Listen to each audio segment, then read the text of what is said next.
আসসালামু আলাইকুম প্রিয় দর্শকবৃন্দ,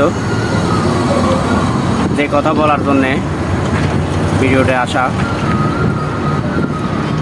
আমাদের বাংলাদেশের পরিস্থিতি এই মুহূর্তে খুবই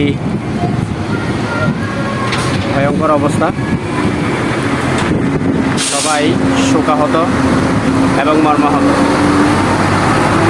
ইতিমধ্যে আপনারা জানেন যে ঢাকার উত্তরায় মাইলস্টোন স্কুল অ্যান্ড কলেজে যে দুর্ঘটনা ঘটছে, সেই দুর্ঘটনা নিয়ে অনেক শিশু, অনেক ছোট ছোট ছেলে মেয়ে জীবন দিয়েছে এবং অনেকে হাসপাতালে অসুস্থ আছে।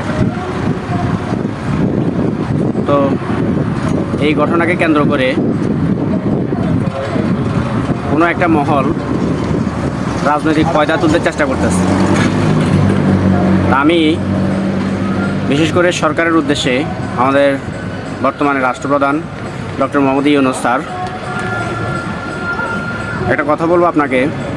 আপনি খুব শক্ত হাতে আইন শৃঙ্খলা রক্ষা করতে হবে। এই মুহূর্তে আপনারা র্যাবকে ক্রস ফায়ারের নির্দেশ দিয়ে মাঠে নামিয়ে দিন, দেখবেন আইন শৃঙ্খলার অবনতি থেকে উন্নতি হয়েছে। তো আপনারা দেখেন ছাত্রদের আন্দোলনের ভিতরে স্লোগানটা কি দিচ্ছে শুনেন।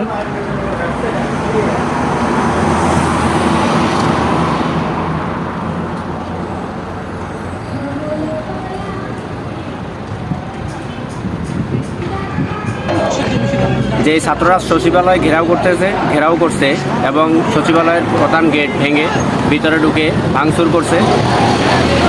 দেখেন আরেকটা ছাত্র পুলিশ ধরছে, সে বলতে পারে না কোন কলেজে পড়ে, সে ঢাকা কলেজে পড়ে, নাম বলতে পারে না। আপনারা এইগুলা থেকেই সতর্ক হয়ে যান। এখানে ছাত্রদের ব্যবহার করে অন্য কোনো একটা দল ফায়দা তুলে নিতে চেষ্টা করতেছে। দেখ, আমরা যতগুলো রাজনৈতিক দল আছে বাংলাদেশে, সবাই রাজনৈতিক নির্বাচন নিয়ে মারামারি, কাটাকাটি, ভাগাভাগি না করে সবাই দেশের শান্তি চাচ্ছেন, সবাই চাচ্ছেন দেশের উন্নয়ন করতে। সবাই মিলে বাংলাদেশটাকে কিভাবে উন্নতি করা যায়, আইন শৃঙ্খলার অবনতি থেকে উন্নতি করা যায়, সেই ব্যবস্থা করেন ডক্টর মোহাম্মদ ইউনূস স্যার। ওনাকে সহযোগিতা করেন। যখন পরিস্থিতি সব কিছু অনুকূলে আসবে, তখন একটা সুন্দর নির্বাচন দিয়ে উনি চলে যাবে। দেখ, সবাই ভিডিওটি সর্বোচ্চ শেয়ার করে দেবেন। সবাই ভালো থাকবেন, সুস্থ থাকবেন। আসসালামু আলাইকুম।